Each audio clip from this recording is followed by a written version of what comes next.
here to tell you that y'all are showing up. And y'all are showing out. I love it. But more specifically, I know that you care about not only your present, but your future. And frankly, if y'all were in control, then maybe shit wouldn't be off the hooks right now.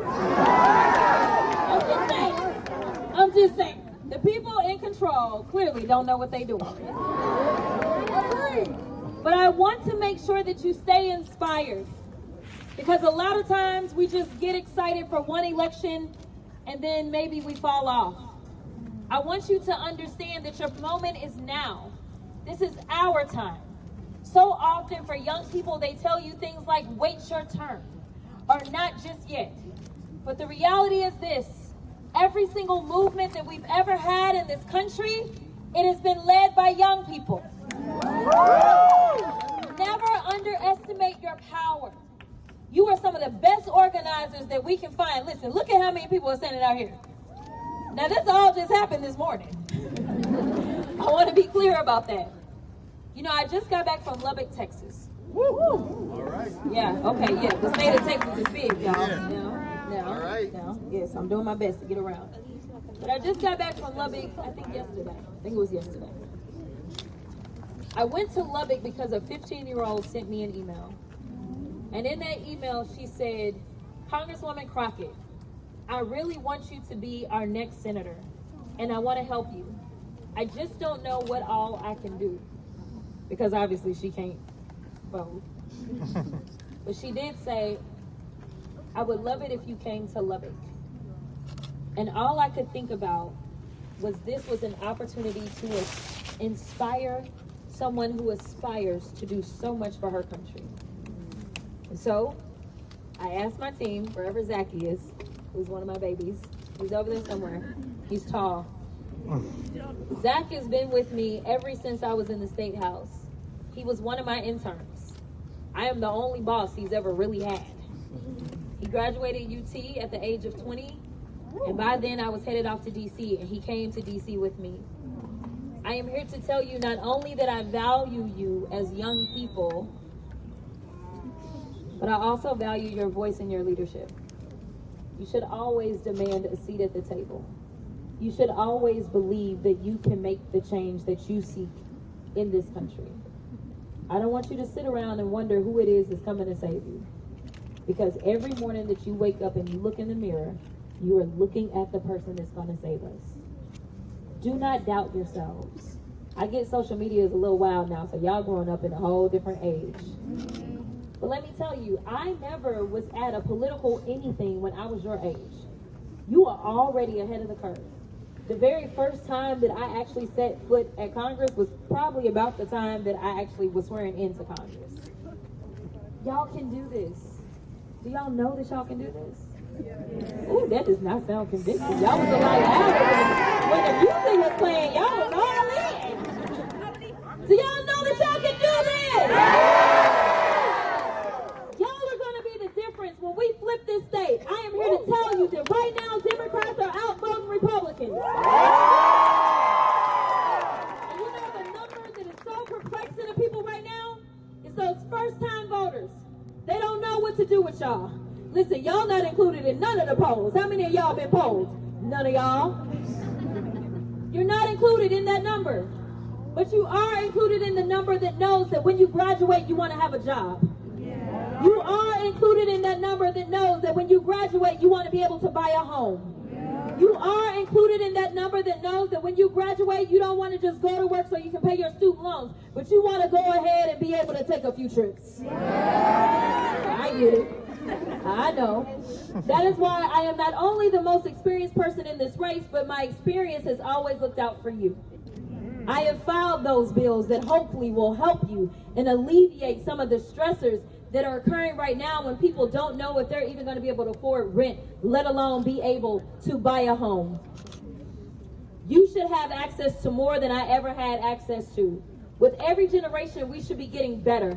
Sadly, under this administration, it seems like things are only getting worse. Amen. And specifically for my young women in this crowd. Woo! Woo! I gotta say this because we're in Texas. You deserve bodily autonomy over your own body.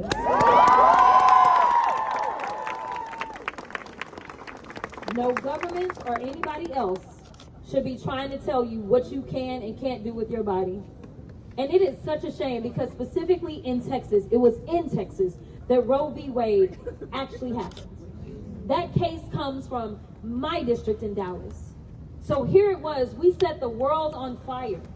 We made sure that there was some semblance of liberation for women. We still don't have the Equal Rights Amendment that's been passed. We still are not paid as much as our male counterparts. And frankly, as y'all may have noticed in this race, we still are doubted as if we don't get up and put our pants on one leg at a time too. Okay. But I am here to tell you that I see you. I want you to have better. I want to know that the next and the first, or maybe the second or third woman president is standing right here. I want y'all to know that. I want you to believe that.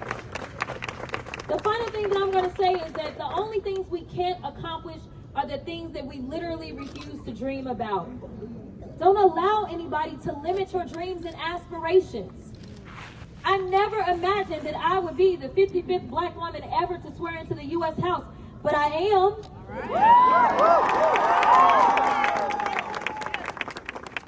And I'm only the 4th black woman from the state of Texas, and I'm only the 22nd black woman to swear into the state house. This tells you how recent Black history is as we are in Black History Month. It is a very recent thing. And the only people that are afraid of us knowing our complete history are the haters and the cowards. Because celebrating one group of people does not mean that you denigrate another. So this is why it is so important that we stick together. We know in this last election they were able to divide us. They were able to distract us. This isn't about left or right.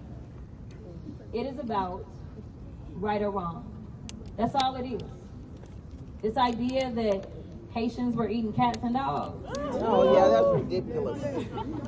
This idea that the immigrants were taking the black jobs. Y'all remember all that? Yep. That was meant to divide us and to distract us. I am telling you right now, the Republicans are very nervous, and they should be. Because Texans have finally awakened and said enough is enough. And so they're scared. And so what they're going to do is they are going to bring down the gauntlet. They are going to try to make us look at our neighbors and feel as if our neighbors are taking something from us. But we are not the ones that are stealing from one another. It's those up there that are taking from us. Do y'all realize that the president right now believes that he's entitled to $250 million worth of tax dollars? He wants, no. Y'all understand, this is real talk, y'all. He has decided that he should be able to sue the federal government, which is him, and get $250 million because they had the audacity to investigate him for being a criminal. 34 times. That's just for the investigation part. He then wants another $10 billion. Yay! $10 billion because the tax returns that he failed to release, somebody else decided to do, God's work, release them in violation of his right to privacy. That person is in prison, but he decided that he should get $10 billion of your money. I'm just telling you, and it is your dollars. I just want to be clear. Sales tax, property tax, if you pay an income tax, they are robbing us blind right now. And instead of us talking about the robbery that is taking place in broad daylight, they want us to still fight with one another. Do not be distracted. Do not look at your neighbors and think they're the problem, because they are not. We got to stick together. It don't mean we're going to agree on everything. How many of y'all agree with y'all family all the time? But we got to love one another, because that's what democracy really looks like. It looks like us fighting together hand in hand. So God bless each and every one of you. I am so encouraged. I am so grateful. I hope y'all have already voted. Yes. If you like, that don't sound like too many of y'all have voted.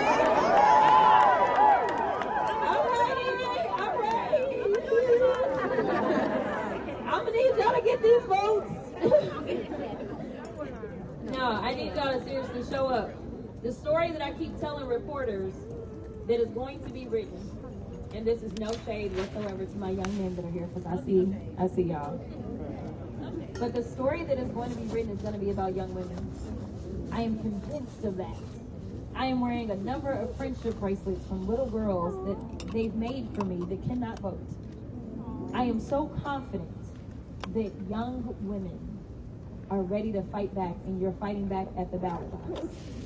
And so, yeah, don't make me be wrong now, y'all. Y'all know I like to have receipts, right? So this is one of my receipts. It's gonna be the video, right? Because y'all got the video. Y'all know how I like to run my receipts back. That's exactly what I know we're gonna do. But no, in all seriousness, God bless each and every one of you. Please know that we are always here for you. And if you're interested in politics, again, my message to you is don't wait. Whatever it is you're interested in, do not wait. Your time is now. Y'all hear me? When is your time? Now. When is your time? Now. That's right. God bless you. All right, y'all. Hey. So I get the impression that it's a bunch of y'all here that want a photo with the congressman. All right. So we are going to do that. But I need y'all to cooperate so we can get everybody their picture, okay? First, I'm going to have Felicia. Felicia, do you want to go ahead and, yeah, women first, right? But hold on, y'all. First, we're going to have Felicia's going to call out the different organizations that helped us get everybody here together today to get a group picture with the Congresswoman. While she has them getting organized, I'm going to give y'all the rest of the instructions on how everybody can get their photo too, okay? 1 second. Hello, Texas State Bobcat. Yeah, that's my president. My name is Trinity Taylor, and I have the honor of serving the Black Pre-Law Association as president. How's it going, Bobcat? Y'all need to be more hyped than that. I'm not gonna lie.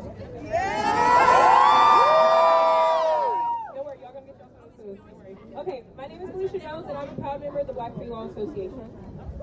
On behalf of BPLA, we would like to sincerely thank Congresswoman Jasmine Crockett and her team for taking the time out of her busy schedule to join us at Texas State University. Your presence means more than just a visit. It represents engagement, accessibility, and commitment to the next generation of leaders.